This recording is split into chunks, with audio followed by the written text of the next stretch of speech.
Good evening, everybody. This is Robin with another edition of Horror Pop After Midnight. And my guest she's an actress and a producer, Victoria Vertuga. How's it going? Yay! Good. How are you doing? Did I pronounce your last name all right? Wow, you did it right, so we were off to a good start. You were 2 for 2. It was Victoria, not Veronica, and Vertuga, not Verdugo. So we're rolling. We're starting off with a bang, baby. Yeah. We'll talk about the film you were in, Cold Blows the Wind, which was shown at Whorehound Film Festival in Cincinnati. So when you sat and watched it with the audience, what was going through your mind when you were watching the audience watch the film you were in? Yeah, that was actually our world premiere, so it was very cool. My first time seeing it with a crowd at all. Obviously, I've seen it like 80 million times to the point where I hate it. Watched it so much I can't stand it, as is the process of filmmaking. So yeah, it was great to see it with a crowd. You're always kind of curious to see what's going to resonate and what the response is going to be. And there's a lot of humor in it. So the crowd, we had a great crowd that laughed a lot. So that was cool to see, that they laughed and what they laughed at. I also love we had a really I love talking to people in theaters, when they're like talking through the movie. So the people like right around us were like very talkative. So it was like 3 couples and they were just having full blown conversations during it. And that was amazing. They were like, this guy is such a dick, talking about Dean, and just like their commentary through the whole movie was my favorite part.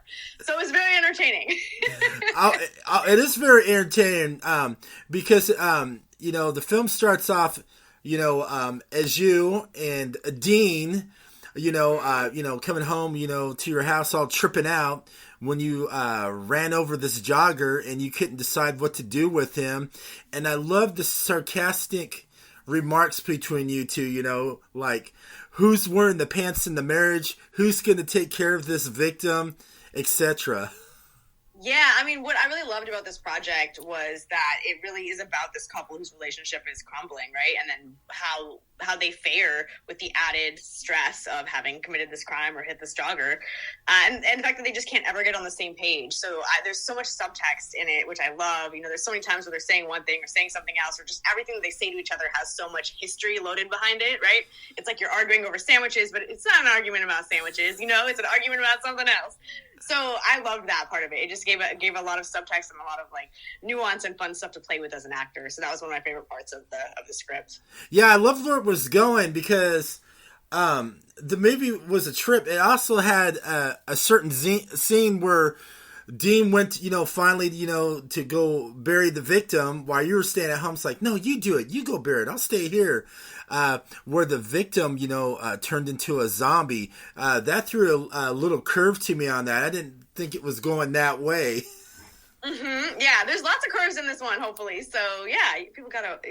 Hopefully they'll be wondering what's gonna come at them next.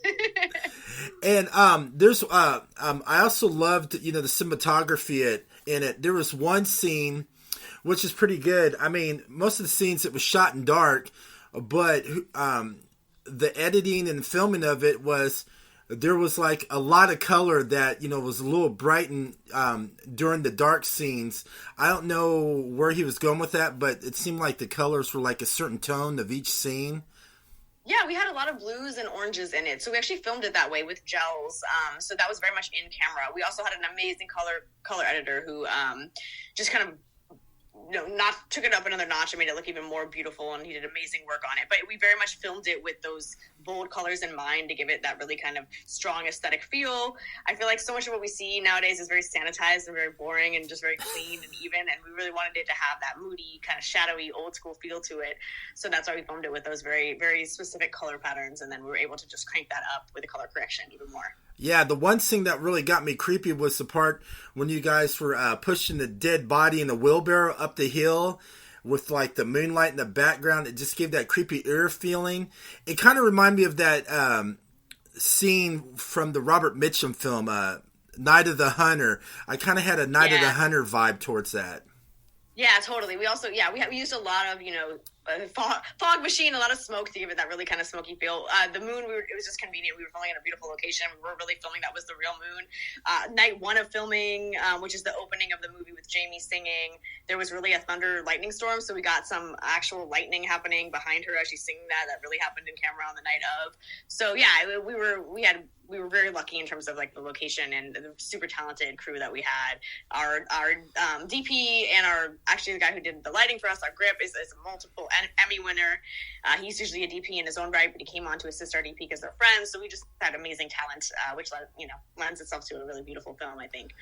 I think it's too, and the one scene that freaked me in the house between Tasha and Briar was the part where she was like creeping and crawling on you, like blood dripping everywhere. It just made my skin crawl seeing that scene. I'm like, that was very much inspired by The Ring, both the Japanese version and the American version. We film it one way. Actually, we filmed her. So the trick of the trade is we film her going backwards, and then we play it in reverse, which is her going forwards, which gives it that kind of super jerky feel that it ends up having. So yeah, it just lends to the creepiness of that. Obviously, the intimacy is very creepy as well, and Jamie's fantastic in that role. So yeah, Jamie was, because in the role between Tasha and Brian and her, man, she was like slowly seducing you, going, kill me, and you're like, no, because she was having that hunger craving that she didn't want anymore, because she really wanted to be put out of her misery. Absolutely, yeah. And I think she's somebody who I think is feeding off the conflict between the two of them. So she sees an opportunity to wedge herself in the middle of this couple that's are already very much at odds, and so she's going to seize upon that opportunity and cause mischief. I think so too. And another character I really enjoyed too was you gotta love Uncle Steve. Uncle Stevie's the best. Yes, Tory Lawrence played him. He's so fantastic. He's a fantastic actor and stuntman. He was in the Netflix Western, The Harder They Fall. He's just so fun. He's so game. We loved, my husband edited the film, and we had so much fun watching the dailies of him. There's just so much going on all the time. Such a fun character. My favorite is when him and Dean are like having their little standoff. Yeah. And he's so much taller. He just comes over his head and is talking over him. I love that so much. That was funny. I really enjoyed it, man, because like I said, he was my favorite. I was hopefully he was going to be the guy that was going to kick some ass. I mean, I'm not going to ruin the film for anybody who hasn't watched it, but through the whole movie, man, Uncle Steve should have been about Uncle Steve. You guys should have had a little origin story about him. Yeah, maybe we will. We'll do a different movie where it's all about Uncle Stevie. Yeah, he's so fantastic. We had so much fun with Tori. He's like I said, he's such a wonderful actor and like just a really nice guy to have on set. So it was super fun. And obviously, without spoiling too much, me and him had some fight scenes. So yeah, you did. That was tons of fun to do. He's just so game for anything. Oh, and the one scene, right by Uncle Steve's RV between you and Dean, that was the most intimate, excuse my language, fucked up scene that I ever seen, and it just made my skin crawl, and I was like, I didn't see where that was going. Yeah. What's really fun, I think, I love movies that subvert your expectations, and also that my first film, Lexi, did this a lot too, where we want to make you feel a certain kind of way about a character, and then throughout the journey, your opinion on them may change. And so, like, I think it's really fun in horror movies, especially to be like, I hate this person, I can't wait to see them die. And then by the time that fate may or may not be falling them, you feel bad, right? You're like, oh no, I don't know, maybe I don't want them to die. So that's really fun to mess with, I think, as a creator and a writer, to really subvert those expectations, or make people feel, manipulate their emotions and make them feel one way about a character and then make them feel a different way by the end. And that's so much fun. And especially the eerie shower scene with Tasha. How'd you guys film that and made that just so creepy? Yeah, you talking about the shower scene? Yes. Yeah, so that is, believe it or not, it's like brownie batter, which is so funny because I was having so much fun grossing the entire crew out by like licking it in between takes and stuff while we were setting up. So yeah, we just decorated the shower with the brownie batter and had at it. Oh, it was crazy. And then like the mysterious like circle marks all around all around all that. How'd you guys do that? That was kind of interesting. Yeah, that's we had a fantastic FX person, Polly James. She's wonderful. So just prosthetics, just prosthetic circles. You know, a lot of whatever they use, I don't even know. It's like a gelatin stuff. So she would put it on my back and put the blood over it and paint it, and that's do the magic. So your friend wrote the film "Cold Blows to Win." Yeah, my writing partner Eric. Me and him have done quite a few projects together. Yeah, he's the writer of this one, correct, and directed it as well. So what had him for you to be part of this film? Were you the character in mind for him for this film? No, so we've written and produced a few things together. We had a previous project that we did, Lexi, over quarantine, and we have a couple of shorts and pilots and a web series that we did before this. We had an investor who had a very specific budget and wanted to make a film with us, and we were looking through the other scripts that me and him had written together, and nothing was quite lending itself to that budget range. It was coming in a little bit more. We wanted a little bit more money, but he had this old script that he pitched me. He's like, hey, what if we do this? So we looked at this project, and I was like, I think this is perfect for this budget range. Let's make it happen. So yeah, it was basically me and him coming up with the next thing that we wanted to do together as producers, and it just happened to be a project that he'd written by himself. And then we were always going to throw me in there as one of the actors. So when I read it, I read it a while back to give him notes on it, and I loved it. And I never really saw myself as Tasha specifically. I loved the read. I thought it was a great story, a great script, very interesting characters. I thought it was interesting how I found both of them so utterly unlikable, and yet I still wanted to know what happened, which is a tough trick to do. I think a lot of times if the characters are really unlikable, you're like, who cares, right? You can't get invested. But for some reason, I found them very interesting, and I wanted to know what's going to happen. So when we decided that we were going to produce it, then I was like, oh, okay, cool, I'm Tasha now. And I had to figure out, how to get into that character without judging her. Obviously, you cannot judge a character when you're playing it at all. Like I said, because my initial reaction was just to find her, utterly unlikable. So that was a very fun challenge as an actor to dive into that and figure out how to make it my own.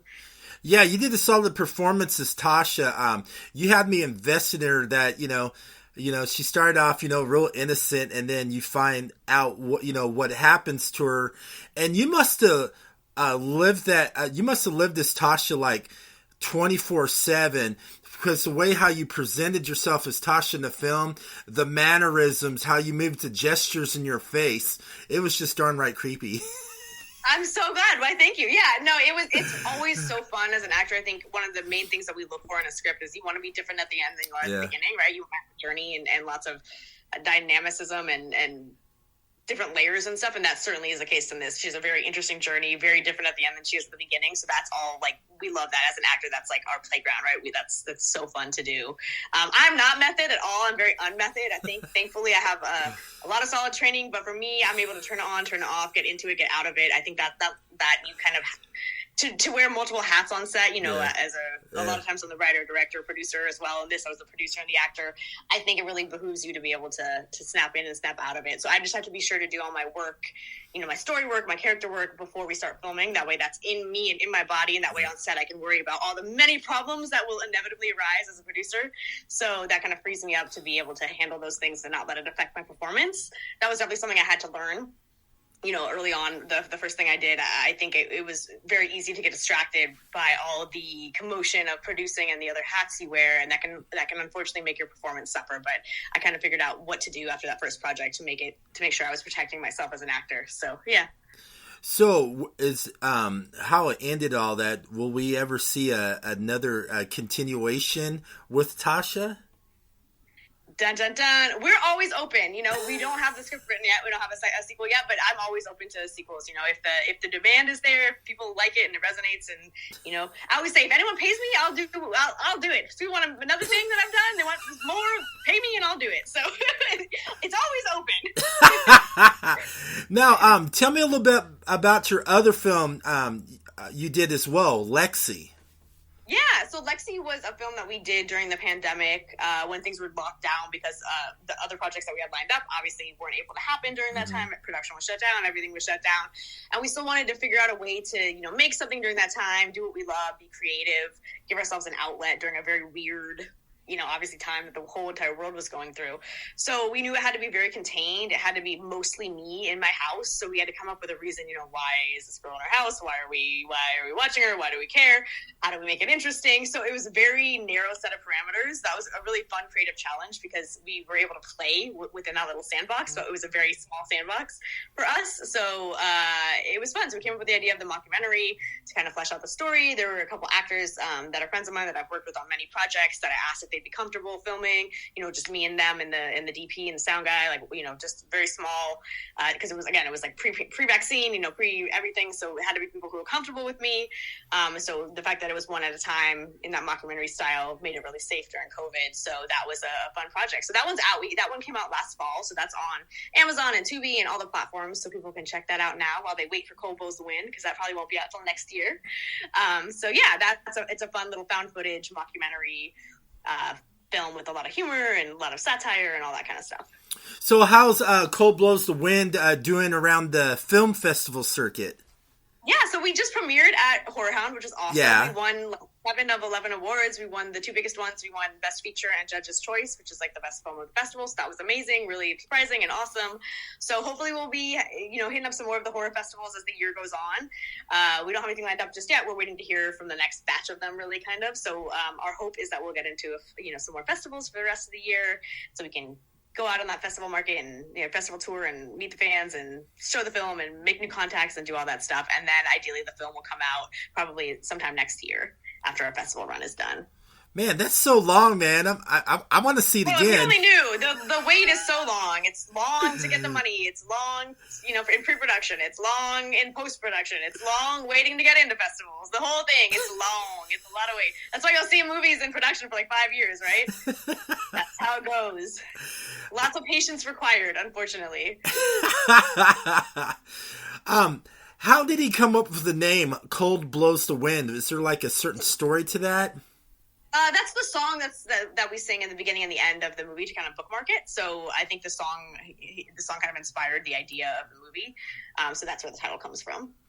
Okay, I was just curious, I know the song, but I was like, okay, I'm gonna ask her that. So yeah, of course. I always ask this to my guest, Victoria. When you're not like acting, producing, or writing, what are some of your passions? What does Victoria enjoy doing? Yeah, so in addition to that stuff, non-industry related, I help run a pit bull rescue here in LA called Angel City Pitbulls. I'm a huge animal lover. I have 3 rescue dogs of my own. They're in my movie Lexi. Actually, funny enough, people have very strong opinions on them in the movie, which is awesome. So yeah, I've been volunteering in the animal shelter and doing animal welfare stuff since college. So I love that. It's a huge passion of mine. In addition to that, I love to travel. Obviously, I've been to 25 countries. I'm always trying to go new places, and I love to travel. It's super addicting. And then when I'm home, if I don't have anything to do, I'm a bookworm and also a TV binge freak. So I'm always reading scripts, reading books, watching the new stuff, keeping tabs on everything that's happening and being jealous of all the roles that I didn't get to play. Silently wishing myself on all the good shows. You're like, dang it, I should play that role. I like it. You're a nerd just like me. 100%. 100% nerd. Absolutely. Nerd and proud, yes. So are there any other upcoming projects you're going to be doing as well? Yeah, so we're writing a couple scripts right now. We have a few that are finished as well, so it kind of just depends on what falls into place for our next project. But we are definitely figuring that out. It kind of will depend too on the timing of Cold Blows the Wind. But yeah, we have a few other fun horror projects in the works that we will be deciding upon and hopefully making happen very, very soon. So I'm always making other stuff too. So there's always, always things going on in the works. And then, acting, auditioning. Hopefully they'll put me in a Blumhouse movie soon. Something fun. We'll see what happens. I could so picture you in a Blumhouse film. Why, thank you. From your mouth to God's ears, right? Is that what they say? Let's do it. No, I'm just saying that I love Blumhouse films and I love what they're doing with films, and especially A24 films too. There's a lot of great. Oh, totally. Absolutely. Yeah. I mean, it's been a really great few. I mean, horror's always great, but it's been a really, especially great few years in horror. It's really cool to see what people are doing. Just the range of it, from Halloween Ends to, Smile and Barbarian, and then to Terrifier 2 and Skinamarink. It's like it's just really cool. I think there's what's so great about horror is the genre is so massive. There's so many little subgenres and nuances, and there's so much range within the world of what constitutes horror that it's really cool to see what people do and how creative they are with it. I think it's also one of the most interesting genres in that, like, people take more risks in their storytelling, which is really fun as well. So yeah, I'm excited to see what continues to come out and all the new projects and what people do. It's always very inspiring to see what people are coming up with.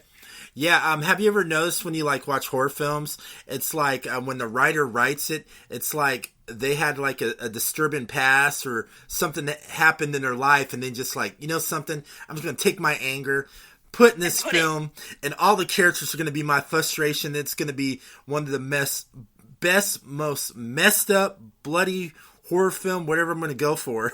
Totally. I think that's so true of artists in general. I think a lot of the reason why people become artists is because they have a lot of angst and feelings, and they want to have a positive outlet for it, right? So boom, it all goes into the art, whether it's like filmmaking or painting or whatever. I think that's totally true. I think it is a much healthier outlet than other alternatives. So you got to love it when people put all of their stuff into their work. I know, right? Since you're doing some upcoming horror projects, is that the genre you like acting in, or do you venture out on other genres? Yeah, as far as acting goes, I do all kinds of stuff. Writing as well. I mean, my web series is a dark comedy. We have a bunch of pilots, some comedies, some dramas. I have scripts in various genres, but I do love horror, and it's one of the best things to produce on the independent level, I think, because your chances of having a successful film with it, profitable film with it, tend to be higher in this genre, which is great. As far as acting goes, yeah, I love acting in it, but I love anything where I love characters that are just, I either love really angsty dramas or whacked out comedies. My favorite genre is dark comedy. I love comedy and humor. Yeah, comedy and darkness, right? I think the darker and more twisted something is, the more humor it needs to have to balance it out. So I love playing in that world. I love FX and HBO shows. Those are some of my favorite stuff. But yeah, I truly love all kinds of things. So it's this standard actor answer. You can't pin me down. I'm I like it all. Give it all to me. Well, but yeah, I think one of my favorite shows of all time is Breaking Bad, because I think it's so dark and twisted and amazing, but there's so much humor in it too. It's so funny. I think I laugh most episodes. So that kind of is my wheelhouse. I love it when it's dark and twisted. And also funny. I'll tell you a show I've been enjoying that's been dark and twisted. It's on HBO. It's called Barry with John Heder. Yep, totally. That's totally in the wheelhouse of whatever. That tone is very similar to a pilot that me and Eric wrote, a project that we have as well. I love that. Yeah, it's very dark but very funny, right? And you gotta love, I mean, as an actor, I love everything that's satire in the industry, because it has all the industry in jokes and satire, which are funny too. So yeah, I totally agree. That's a great example of the kind of stuff I love. Yeah. I mean, it's just great. It's like a hitman doesn't want to be a hitman. He wants to be an actor, but he gets stuck in all these sticky situations. Totally. He's having an existential crisis, It's so funny. I agreed. Yeah. And Bill Hader's so great in that. So I love it too. It's great. Now, you mentioned you had a web series, a dark web series. Tell me a little bit about that. I'm intrigued. Yeah, so that's called Disgrace. That's also out on Tubi and Amazon and all this stuff. We filmed that in 2019, and we had our premiere scheduled for the cast and crew. We had a big premiere party set up for literally the weekend that the lockdown happened. Mm-hmm. So that didn't happen. So we did our festival run in 2021, and then we released it to the world during COVID. So it's called Disgraced. It's 8 episodes. It's about an hour long for all the episodes. They're all under 10 minutes. And it's about a girl named Grace Green who was cast in the third installment of a big action franchise. And she thinks her career is made and it's gonna be the big time. And it flops. And so this is 5 years later. She's trying to, still hack it as an actress, get back to where she was. And it's just kind of about all the countless indignities she faces, all the sexism, all the ageism, all the just ridiculousness of trying to pursue a career in this industry. So just tons of satire, tons of cringy, dark humor. We had so much fun filming it. It's great. I love it. So yeah, if people are into that, go check it out. Oh, I'm into it. you had me at flop, action, dark humor. I'm sold. Yes, I love it. So actually, let's see, Donnell, who plays Dean in Cold Blows the Wind, he's in a couple episodes too. He plays like my former co-star from this action movie, so he's in that as well. And anybody else from Cold Blows the Wind? I think he's the only one from Cold Blows the Wind. But my movie Lexi, a couple of them are in the web series as well, so you'll see some familiar faces in it. Oh, I definitely can't wait because I'm always looking for something new to watch. And like I said right now, indie horror is where it's at right now. It's getting more popular. More people are, getting invested in it. And I love how they're pushing it onto the bigger screens now instead of, seeing it at a film festival or straight, to a streaming service. I love how they pick. It's great. I think it's really inspiring. Like, I think, obviously that's what everyone hopes for, the best case scenario, or whatever, like what happened with Terrifier 2 or even Skinamarink. But I think what's really cool is that it shows us the demand for it. Like horror people, we love horror. We just want to watch more good horror. So the audience is so ready and willing. And like I said, I think what's great about the genre is it takes so many risks creatively. So I think the horror audience is very forgiving. Like they don't, there's a lot more room to play in this genre than there are in some of the other genres, right, where it's like very, very structured and like you have to deliver on these things, and if you don't have that, you have to have big names in your movies, or all these things don't necessarily apply to horror, which is amazing. So I think all of that lends itself to a really diverse and interesting and like popping group of films, right? It's like all these like creative things happening, and that's amazing. It's really exciting. Oh, I love it. I love those type of films. And, of course, I always tell everybody I love messed up horror films. And I blame that on Joe Bob Briggs growing up. Nice. So what was your impetus into horror? Like, what was the first movie you watched, or what got you, like, what made you become a crazy horror fan? Okay, I'll tell you the story. When I was younger, back in the 80s, remember the movie channel, they had Joe Bob Briggs Drive-In Theater. This was like way before Monster Vision and The Last Drive-In. So I started watching that. I would sneak like late at night, Friday nights. I wait for my mom and dad to go to bed, and then I'd sit there and watch. And Joe Bob warped my mind with all these grindhouse films. So I watched. Love it. Yeah, and the story that really got me into it. He fought with the movie channel to bring the original Evil Dead onto the movie channel when it first came out. So the movie channel told Joe Bob, no, this type of movie's really not made for, on the movie channel, for, the audiences. So he fought with them for like 3 months. And then 3 months later, I remember the episode where he showed Evil Dead on Drive-In Theater. Love it. He's like, fine, if you're not going to do it, I'm going to do it, right? Yeah. Yeah. So I got into that, and then the other two movies that really made me fall in love with horror was the original Halloween, and of course, Phantasm, the Tall Man. That's my favorite series. Yeah. That's awesome. I love it. It's so cool because I feel like horror fans, we all have such like interesting origin stories of what got us into it or whatever. You know what I mean? And I love all the sneaking around that goes on, sneaking and watching the movies. Past your bedtime, whatever, when your parents aren't there, whatever. It's so great. I love it. and the one thing that freaked me out when I was a little kid about Phantasm, when Angus Grimm played the Tall Man, where he had that deep voice and he's like, "Come here, boy." That's freaking out. So good. So I think there's something inherently like I think you feel alive when you watch horror movies. Yeah. Right? There's just something, I don't know, it just makes you feel alive in an amazing way. Yeah. So where can everybody find you on social media and follow Cold Blows the Wind?